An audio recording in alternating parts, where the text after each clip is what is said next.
Crazy God story.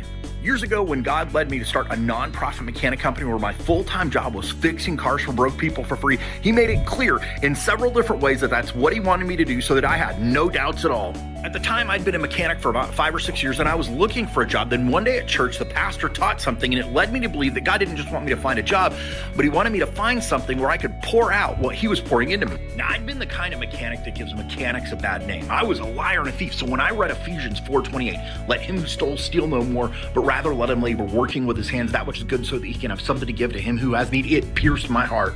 That's when I got the idea of starting a nonprofit mechanic company. It became an idea I could not shake. So one night I took a step of faith and told my wife, I think God wants me to start this business. She said, hold on a minute. She went to the bedroom, came back with her Bible, and she said, I want to show you what God has been telling me. And she opened her Bible and read Ephesians 4:28. She was convinced I was right, and that's what God wanted me to do. And then she gave me her blessing to do it. After that, a pastor called me up and said, hey, I know you're a mechanic. We've got this guy in our church, Eric. His car's broke down. Can you go and look at it? Eric's car was a mid-90s Chevy with a blown engine. Before it had died, the transmission was slipping and the power steering pump and alternator were also going out, and none of us had money to buy any of those parts. Then 3 days later, my brother that I hadn't talked to in a year called me up and said, hey, somebody abandoned a mid-90s Chevy in my driveway. If you can use it for parts, you can have it. For me, that was confirmation from God. If you want to know more about my story or how to see God at work in your life in new ways, download a free PDF copy of my book at crazygodstory.com.